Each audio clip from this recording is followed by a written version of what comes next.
राजनाथ सिंह की आज ये प्रेस कॉन्फ्रेंस का जो आयोजन किया गया उसका कारण क्या है? उसका कारण ऐसा है कि पिछले एक साल से जो है एक आदेश आया हुआ है कि अचोले रोड पे सर्वे नंबर 22 से 32 जो अवैध बांधकाम हुआ है उसको हाईकोर्ट और सुप्रीम कोर्ट के आदेश पे तोड़ा जा रहा है। और जो वहां का जमीन मालिक है वो खुद ही तोड़वा रहा है, क्योंकि उसकी जमीन जो है आरक्षित थी डंपिंग ग्राउंड और एसटीपी, इसके लिए उसने जो है उस जमीन को खाली रखा था और वो वहां पे किसी प्रकार का ना उसने बांधकाम किया था ना किसी को बेचा था। लेकिन अरुण कुमार गुप्ता और बहुजन विकास अघाड़ी के जो नगर सेवक थे सीताराम गुप्ता, इनकी मदद से उसकी जमीन कब्जा करके उसके ऊपर जो है अवैध बांधकाम किया गया। और उन्होंने अवैध बांधकाम किया तो 22 से 32 पे तो किया ही, उसके बगल में 33 और 34 पे भी कर दिया। और जो 34 और 33 जो जमीन है ये महाराष्ट्र गवर्नमेंट की जमीन है। तो मेरा ये मांग है हमारे विधायक से, हमारे विधायक जो राजन नायक जी हैं और हमारे जो विधायक वसई के जो जिनके क्षेत्र में भी ये 41 बिल्डिंग आता है स्नेहा विवेक पंडित, उनकी पिताजी भी यहाँ से विधायक थे जो है पहले। तो हमारा ये कहना है कि आप लोग माननीय मुख्यमंत्री देवेंद्र फडणवीस जी से जो है आप एक रिक्वेस्ट कीजिए कि जो 33 और 34 नंबर के ऊपर जो अवैध बांधकाम हुआ है उसके ऊपर यह सारे कानून के तहत जो है इन सब को रिडेवलपमेंट करके दिया जाए। 41 बिल्डिंग प्लस वहां पे जो चालियां बनी है, हमारे यहाँ पे यह सारे कानून नहीं है, इसीलिए मैं रिक्वेस्ट कर रहा हूं कि उनको आप कहिए कि जीआर निकाल दीजिए और जिसके तहत उनको जो है ये रिडेवलपमेंट हो जाए। तो जो हाहाकार मचा है आज बेचारे वहां वो लोग जो है खुले में रह रहे हैं पिछले 1-2 महीने 3 महीने से जो है, और हमारे विधायक लोग यहाँ जो है खाली अपने सत्कार समारोह में बिजी हैं। तो थोड़ा सा समय निकाल के जो है देवा भाव से टाइम लेके 1 घंटे का काम है और उसमें किसी का 1 रुपया खर्चा नहीं होने वाला है, ना महाराष्ट्र गवर्नमेंट का पैसा खर्चा होने वाला है ना हमारे विधायक खर्चा होने वाला है, क्योंकि ये सारे कानून के तहत जो बिल्डिंग बनाता है विकासक वो फ्री में बिल्डिंग बना के देता है और बदले में जो जमीन बचती है उसमें वो अपना बिल्डिंग बना के अपना लागत जो है वो निकाल लेता है। तो इतना छोटा सा काम है, हो सकता है उनको जानकारी नहीं हो कि 33 और 34 नंबर पे भी अवैध बांधकाम हुआ है, इसीलिए वो लोग जाके देवा भाव से ये चीज नहीं मांग रहे हैं। तो मैं आप लोगों के माध्यम से देवा भाव को भी रिक्वेस्ट करता हूं कि आप 33 और 34 के ऊपर जीआर निकालिए और जो है इनको रिडेवलपमेंट कर दीजिए। और दूसरा, परमानेंट अगर हमारे पालघर जिला में अगर आप ये सारे कानून लागू कर देते हैं तो हमारे यहाँ एक भी बिल्डिंग टूटेंगी नहीं और हमारे यहाँ पे जो आरटीआई का कानून का जो दुरुपयोग हो रहा है, जो लोगों ने व्यवसाय बना दिया है, वो चीज भी जो है करना बंद हो जाएगा। अभी आप लोगों ने तो कुछ समय पहले देखा कि किस तरह जो है मिसयूज होता है आरटीआई कानून का। तो ये है कि ये आज हमने आपको इसके लिए बुलाया क्योंकि हमारी बात जो है लोगों तक पहुंच नहीं पा रही कि वहां पे चाहिए क्या। अभी जो है 2 दिन पहले पालक मंत्री जी गणेश नायक जी आए थे, वो भी बहुत दुखी थे कि ये जो हाहाकार मचा इसको रोका कैसे जाए। लेकिन कुछ लोगों ने उनको मिसगाइड कर दिया कि सुप्रीम कोर्ट और हाईकोर्ट का आदेश है, वहां हम कुछ नहीं कर सकते, डंपिंग ग्राउंड है और एसटीपी है। लेकिन आप ये उनको समझाओ कि साहब जो है हम 33 और 34 पे उनको रिडेवलपमेंट करके दे सकते हैं। अब ये लोग नहीं बता रहे हैं, क्यों गुमराह कर रहे हैं, इनका क्या स्वार्थ है क्या है वो मैं नहीं जानता। आप जब ऐसा कानून लागू करने की बात कर रहे हैं तो पहला सवाल तो ये कि जो जमीन मालक है उनका जो लिटिगेशन है वो 1/3 जमीन पर है। जो पूरी कार्यवाही 41 बिल्डिंग जहाँ प्रभावित हो रही उसके 1/3 कुछ 7, 8, 10 पैसा पर है, तो उसके बावजूद कार्यवाही एक साथ सब हो रही। दूसरी सवाल ये है कि डंपिंग ग्राउंड की बात कही जा रही है, तो शायद भले शासन का भी जो जमीन है डंपिंग ग्राउंड बोलकर खाली करवाया जाए तो वहाँ सारे कानून कैसे लागू कर पाएंगे, ये सवाल है। मैं 22 से 32 पे कह ही नहीं रहा हूं ना, मैं 33 और 34 पे कह रहा हूं। आप 1/3 हो या 100% मैंने छोड़ दिया है, 22 से 32 को 100% मैंने छोड़ दिया है। मैं उसके ऊपर डेवलपमेंट करने की बात ही नहीं कर रहा हूं, मैं बात कर रहा हूं 33 और 34 के ऊपर। 33 और 34 जो सर्वे नंबर है मैं उसके ऊपर डेवलपमेंट करने की बात कर रहा हूं। जो है मैं 22-32 पे कह ही नहीं रहा हूं क्योंकि उसके ऊपर हो ही नहीं सकता है, क्योंकि वो विरोध कर रहा है। और दूसरा ये चीज जो है ये टूटने के बाद जो है ये फायदा किसको होने वाला है, 22 एकड़ सीताराम को फायदा होने वाला है और जो पिटिशनर है उसको जो उसका 10-12 एकड़ होगा उसको होने वाला है। मैं 33 और 34 बोल रहा हूँ, मैं वो बोल ही नहीं रहा हूँ, मैं ये 2 सर्वे नंबर की मांग कर रहा हूँ, इसके ऊपर डेवलपमेंट करो। 22 से 32 के बीच में 34 और 33 और 34 शामिल नहीं शामिल। कौन कौन सा है उसमें? किसमें? 22 से 32 के बीच में कौन कौन सा सर्वे नंबर है? 22, 23, 24, 25, 26, 27, 28, 32 तक पूरा है ना वो पूरा। 80 भी बताया जा रहा है। नहीं 80 वहां 83 कहाँ है?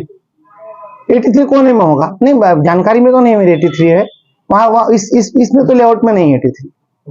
33 और 34 में जो भारत शासन का है उस पर क्या मेंशन है, किस चीज के लिए वो आरक्षित है? अभी ऐसा कुछ नहीं है, उस पर कोई आरक्षण नहीं। आरक्षण 22 से 32 ही है। और उसके बाद उसके बगल में 33 और 34 के बगल में है ना, सर्वे नंबर 152 है माणिकपुर, जो कि नमक की जमीन है। वो 100 एकड़ पूरी जमीन खाली है। अगर आपको ऐसा लग रहा है कि 32-33 में नहीं है लोग एडजस्ट हो पा रहे हैं, तो पूरी जमीन खाली है, वहां कोई नमक की खेती होती नहीं। आप जैसे वसंत नगरी गेट से बाहर निकलेंगे, राइट साइड में जो क्रिकेट खेलते हैं लोग, वो पूरी जमीन खाली है, वहां इनको बसा दो जो है। अजय शर्मा और विजय शर्मा पर क्या कहेंगे, जिस तरीके से उनकी मांग है, उनके कोई राजनीतिक दल से कोई संबंध नहीं है ऐसा कहा जा रहा है, क्या ये इस पर क्या कहेंगे? देखो, अजय शर्मा, विजय शर्मा नहीं, अजय शर्मा है।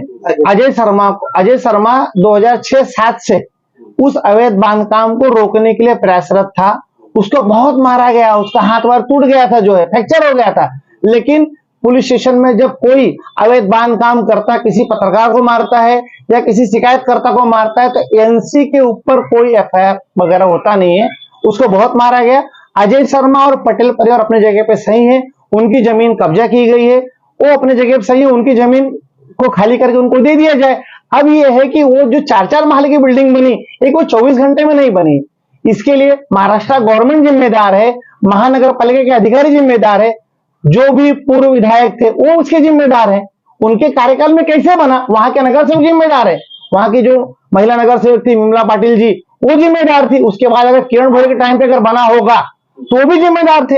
आपके क्षेत्र में अवैध बांधकाम हो रहा है और आपको पता नहीं है, ऐसा कैसा हो सकता है? तो ये सब के ऊपर भी जांच होनी चाहिए।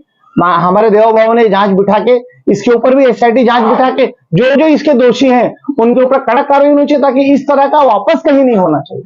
इसमें पुलिस की भूमिका क्या है? पुलिस भी कहीं न कहीं शामिल होती दिखाई देती है। आप बोले कानूनी कार्रवाई नहीं करती, वहां झगड़ा होने के बाद मारते पीटते, किसी एफआईआर दर्ज नहीं करती, एनसी के तहत मामला दर्ज होता, तो इसमें जाहिर सी बात है, साफ जाहिर हो रहा है कि पुलिस की भी मिली भगत हो सकती है, पुलिस का भी संरक्षण प्राप्त हो सकता है। हाँ, उस समय के जो अधिकारी होंगे उनके ऊपर कार्रवाई होना चाहिए। चुनाव से पहले जो भारतीय जनता पार्टी के लोग कह रहे थे कि वोट दीजिए, फिर हम आपको घर देंगे, चाबी देंगे, और इस तरह की कोई सारी चीजें सामने भी आई, क्या कहेंगे इस सब बातों पर?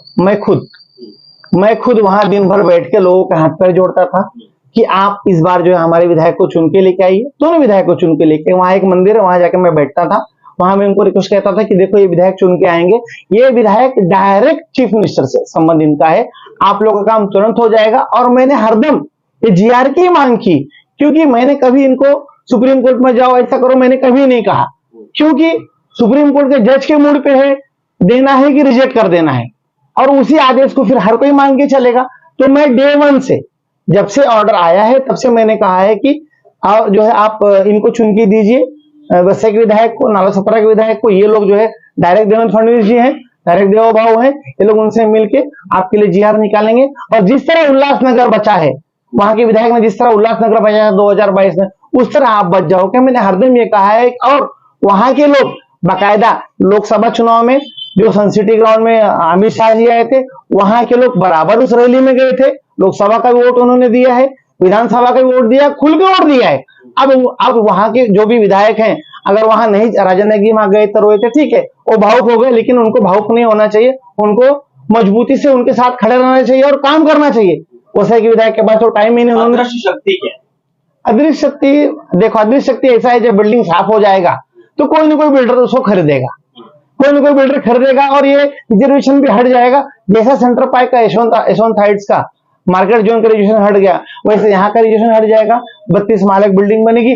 अब अदृश्य शक्ति कोई बिल्डर ही होगा जो ये सब करवा रहा होगा।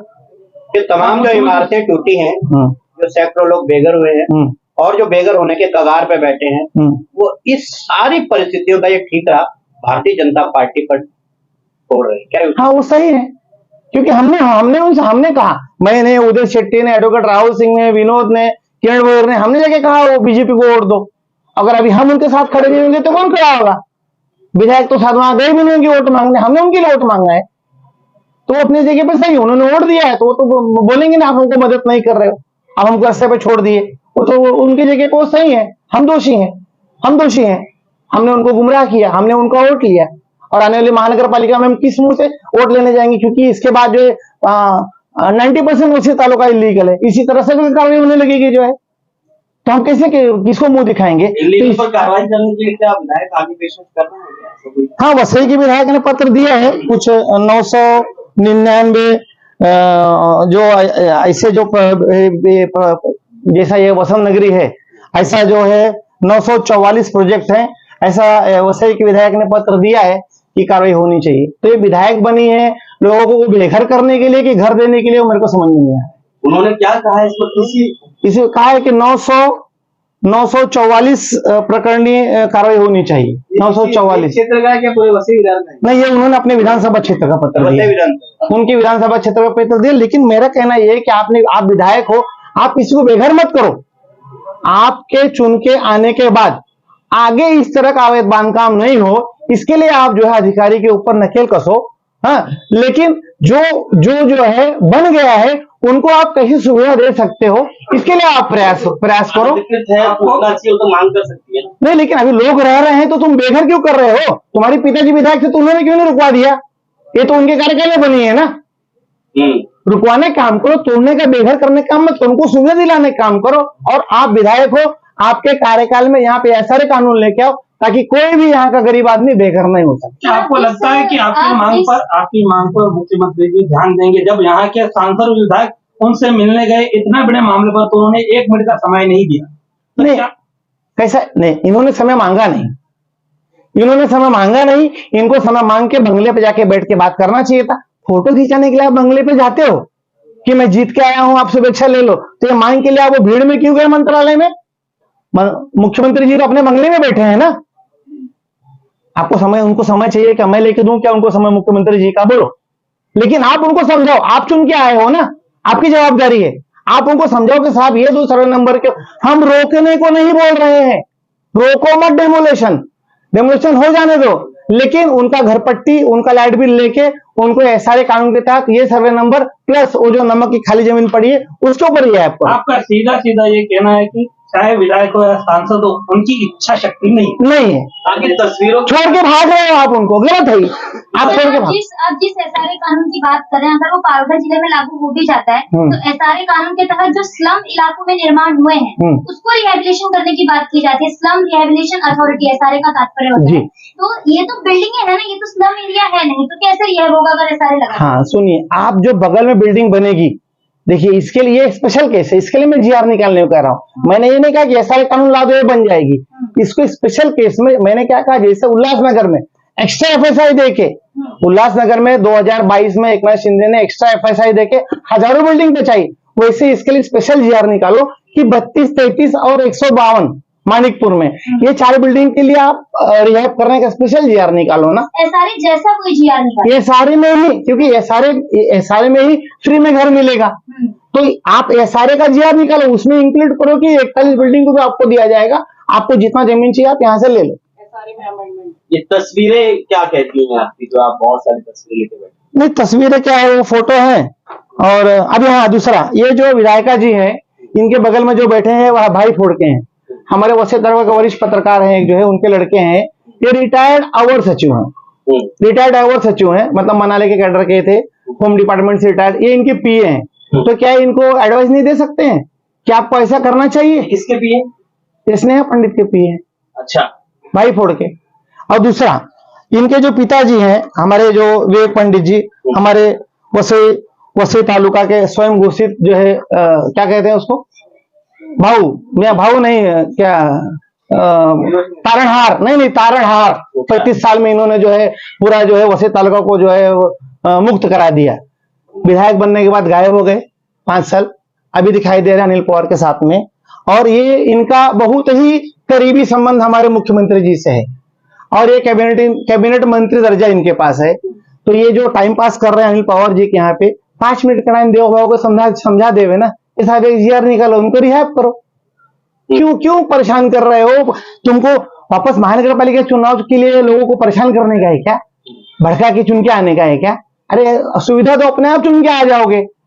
अभी तक 29 गांव इनके समय का अभी तक क्लियर नहीं हुआ है। चले गए विधायक बन के चर्च गेट में फ्री का जो घर मिला था विधान भवन का, उसके बाद तो वसई तालुका में इनका घर का हमको नहीं मालूम। पहले ग्रीष्मा गार्डन में था, वो हाईकोर्ट का ऑर्डर आया तो छोड़ के चले गए, फिर सरकारी मरे, फिर कहाँ है लापता है अभी। अभी मुझे कुछ ने फोटो भेजा कि अनिल पवार यहाँ दिखाई दिए थे, कैबिनेट मंत्री दर्जा है इनके पास जो है। 1 मिनट का काम इनके लिए है, इन्होंने ही बेटी को विधायक बनाया, लोगों को फोन किया कि हम तुमको मदद करेंगे हर चीज से, तो क्यों मदद नहीं कर रहे इस बिल्डिंग को? तुम्हारे लिए 5 मिनट का काम है। और ये जो है पूरे विधायक को राय देते हैं, पूरे महाराष्ट्र के विधायक को राय देते हैं। इनकी एक संस्था है समर्थन जो है, पूरे विधायक को महाराष्ट्र को राय देते हैं, ऐसा काम करो वैसा काम करो, पूरे महाराष्ट्र के विषय को ये उठाते हैं। तो यहाँ का विषय क्यों नहीं उठा रहे हो भाई, क्यों नहीं उठा रहे हो? इनके डायरेक्ट संबंध देवेंद्र फडणवीस जी से भी है, धवन जो नगर विकास मंत्री हैं एकनाथ शिंदे जी, उनसे भी है, तो क्यों नहीं कर रहे हैं काम ये जो है? विधायक नेहा दुबे पंडित मैडम ने जिस तरह से पुलिस को पत्र दिया है कि हमारा डिग्री दाखिल करो, और ये एक तरफ देखा जाए तो दुबे स्टेट वो भी पूरा का पूरा इलीगल, वहां पर एक्टिविटीज इलीगल थे, क्या उसको लेकर उन्होंने कभी संवेदनशीलता दिखाई? वो तो वही जाए कि दुबे स्टेट क्यों बचा रही है इलीगल हो जो है, वो तो इलीगल तो छोड़ दीजिए, हमारे आपके घर में जो 10 दिन पानी भरता है उसका कारण दुबे स्टेट है। प्लेटफॉर्म नंबर 4 से 2018 में एक वर्क ऑर्डर निकला है नगर पालिका से, आप लोग वर्क ऑर्डर ले सकते हो, मैं भी आपको दे दूंगा चाहिए तो, कि प्लेटफॉर्म नंबर 4 से प्रगति नगर होते हुए विरार तक 20 फुट बाई 20 फुट, 20 फुट गहरा 20 फुट चौड़ा का आरसीसी गटर सैंक्शन है, लेकिन आज तक दुबे स्टेट से वो काम चालू ही नहीं हुआ। प्रगति नगर में कुछ जगह तक बना है, वो कोई जावेद शेख उसका कॉन्ट्रैक्टर है, आज तक जो है वो प्रभाकर काले फोन करता है दुबे स्टेट में जाने का नहीं, अनिल पवार उधर जाने का नहीं, फोन करता है। क्या बात है, तुम नगर विकास मंत्री के पीओ, तुम मुख्यमंत्री के पीओ, तुम ऐसा डेवलपमेंट रोकते हो? बहुत बात है ये। और तस्वीरें जो आप और भी लेके हैं, बस खत्म हो गया। अभी दूसरा है जो ये तस्वीर है, ये तो विधायक को शुभेच्छा देने गए थे जो पिटिशनर है अपने 41 बिल्डिंग के, तो इनके संबंध तो इनके पिताजी से भी थे, ऐसा कुछ नया बात नहीं है। हाँ, तो ये विधायक है तो शुभेच्छा देना, हाँ देता है, और मैं उनके एकदम कट्टर समर्थक है, पंडित परिवार के कट्टर समर्थक है। चुनाव से पहले ये तस्वीरें सामने नहीं आ रही थी, अब चुनाव के बाद ये तस्वीरें सामने आ रही, तो क्या संदेश? अभी लोगों ने भेजा है कि देखिए देखो अजय शर्मा है, मेरे भी अच्छे मित्र है, वो लोगों ने भेजा है, तो मैंने कहा कोई बात नहीं, किसी ने भेजा है तो मैंने कहा चलो। हाँ, आप शर्मा का आपने जिक्र किया, कुछ ऐसी खबरें भी आई कि अजय शर्मा का जो खुद वेस्ट में घर है, हाँ, वो एक गार्डन की जमीन में से होकर वहां जबरदस्ती रास्ता बनाया जा रहा है, इस तरह की कुछ खबरें। वो 22 गुंठा वाला ना, वो उनका खुद का जमीन है वो। अभी हाँ, अच्छा आपने पॉइंट निकाला, वो जो है विवेक पंडित को समर्थन देने की वजह से भरत गुप्ता ने उनका जो रास्ता बंद कर दिया। 22 गुंठा उनका जमीन जो पंचवटी के सामने बगल में है वो जीरो कर दिया, क्योंकि उन्होंने पूरा तन मन धन से जो है विवेक पंडित को मदद किया था। विवेक पंडित को छोड़ के भाग गए वैसे तालुका को। शर्मा परिवार ने विवेक पंडित को मदद किया था चुनाव में, 2009 की घटना बता। हाँ, और तभी भरत गुप्ता वहां के सभापति थे, उन्होंने जो है उनका रास्ता, जो उनका 22 गुंठे का प्लॉट है उसका रास्ते ब्लॉक कर दिए। लेकिन इस समय ऐसा कहा जाए कि वो वहाँ गार्डन है और गार्डन में से फिर वो अपना रास्ता निकालते। अब देखो प्रयास कर रहे हैं, उनका जमीन में तो गार्डन नहीं है ना, बगल में गार्डन है। पहले उनका जमीन खुला था, पहले कोई गार्डन नहीं था, लेकिन विवेक पंडित के विधायक बनने के बाद और इनके समर्थन करने के बाद भरत गुप्ता ने पर्पसली वहां गार्डन बनवा के उनको ब्लॉक कर दिया। क्या ऐसा माने जो तस्वीर आप दिखा रहे हैं थोड़ी देर पहले जी, क्या 2009 के जो मित्रता थी, समर्पण था, त्याग था, वो 2025 को कुछ उसका लाभ मिलेगा? अभी हर कोई सोचता है कि भाई विधायक बने मेरा कुछ भला हो जाएगा, हो सकता है रास्ता उस्ता चक्कर में गए होंगे, तस्वीर का कनेक्शन क्या यही है? हो सकता है रास्ता पाने के लिए गए होंगे, विधायक आए, हो सकता है मेरे गार्डन में से 2 फुट 4 फुट रास्ता दे देवे, और बदले में वो उनका मांग ये है कि मेरे को आप रास्ता, क्या कहलाता है उनका कहना यह है कि आप मुझे रास्ता दे दीजिए, बदले में आप मेरे से जमीन ले लीजिए, आप वाटर सिस्टम कर लीजिए। हो सकता है उनको लगता होगा कि भाई विधायक है तो मेरे को रास्ता मिल जाए, उसीलिए कर रहे होंगे। आपके हिसाब से ये रिश्ता क्या कहलाता है? अभी रिश्ता तो देखो भाई, आज के दिन में तो क्या बोल सकते हैं। सर्वे नंबर 113 पर सरकारी जमीन पर वहाँ एक इमारत को लेकर पत्र बकायदा महानगर पालिका में हाजिर मौजूद है पूर्व विधायक विवेक भाऊ, उन्होंने पत्र दिया था कि ये आरक्षित जमीन पर बिल्डिंग बनी हुई है, वो बिल्डिंग आज तक सलामत है। अभी कैसा है, अपने यहाँ का व्यापार है, शिकायत करो बाद में फॉलोअप मत करो। ये व्यापार है, इस व्यापार में तो कितने लोग जेल गए, कितने लोग फरार हुए, कितने लोग करोड़पति हो गए इस व्यापार में, तो उसके लिए वो विवेक पंडित बता सकते हैं कि उन्होंने फॉलोअप क्यों नहीं किया आगे।